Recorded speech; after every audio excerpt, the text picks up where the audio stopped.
I have been a ceramicist for about 8 or 9 years now, and I was introduced to the whole concept of making my own pottery by an artist. We went to see an artist, and his wife had a pottery next down below the house, and when I saw this I was just so inspired to do it myself. I don't know why I hadn't thought about it. And when I started lessons I was told it's 7 years really to become a proficient potter, and I think it's probably about right, because I can probably now throw a bowl without too many things going wrong, but it takes a while sometimes. It takes a while. So something like this, I now make quite a few bowls, almost as a form of relaxation, because I have become, I hope, adept enough now to be able to throw the clay on the wheel and build the pot or the vase or whatever shape it is I'm doing without too much unexpected mess and problems. So 7 years, 8 years, 9 years it takes to be able to do it without too much mishap, in my view anyway. Maybe better people out there. My favourite thing is a human sculpture, but there's a lot of failure in that, because you have to get so many things right to get anything approximating a real person. So I do love that, but I also love making animals. I've made a lot of animals over the period. I didn't bring any with me, but horses' heads. I sculpted our dog, and basically anything that strikes me as being sort of either amusing or just grabs my attention.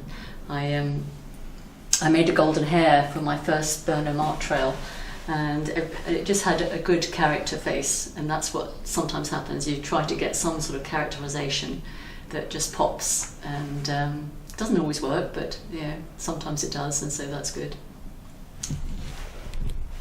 I like to throw my bowls and pots in something called stoneware, which is a very durable and hard. It's not porcelain, it's sort of very similar to porcelain but not quite, which means that you can pretty much do anything with this. Go in the microwave, cook in it. It's totally food safe and very, very durable, so that's a good thing. What I've learned a lot about is different glazes. So this is a favourite glaze of mine. It's called Celadon, and it's a very, very runny glaze, which can have its exciting downsides. In other words, you can get your pot stuck to the kiln shelf, so you have to be quite accepting of losses along the way. But it is a beautiful glaze. It's a sort of green that creates little crystals and then folds down on itself, and so it looks like it's running off the pot, which I think is beautiful. I also like to paint freehand inside my bowls, which is fun, and people seem to quite like those, and I love doing them. But as I say, I'm not a classic potter. I don't stick to one thing. I do love to make sculptures, and this is actually quite an early sculpture, and it's actually symbolic of my son, who has learning difficulties, and I got the idea from seeing another sculpture. But it's for me a very powerful piece, and I had great joy and emotion creating it. But the human body is tough to sculpt, especially in clay. At least I find so. And details like ears and eyes and things, feet, can be quite challenging. But anyway, it's immensely satisfying, and I would love people to play with clay if they get the chance, and hope they enjoy seeing my work. Before I became a ceramicist, I was quite a long time being a mum, to be perfectly frank. But when I was working, I worked in advertising and marketing. I was a planner, as they called them, and but I always loved being in the arts, and that was at the time I was in advertising, it was great fun. I think it's become a bit harder. But I've always had a sort of creative bent, and so loved being in advertising. And since becoming a potter, I've had such joy in creating objects. It is a hobby. It's not something I'm making a living out of, and I think very few people can make a living out of being a potter.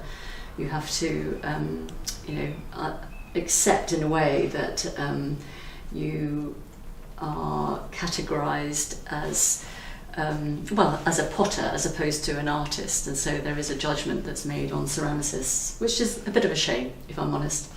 But nonetheless, I love it, and get such satisfaction from making anything that catches my eye. So this actually was inspired by seeing Dürer's rhinoceros in Nuremberg. It's in the museum there.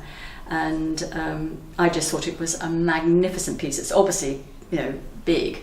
I've done the scaled down version, but that can just grab you. And then just to go through the process yourself of learning, making, glazing, and then having the finished object is immensely satisfying. So that's my journey.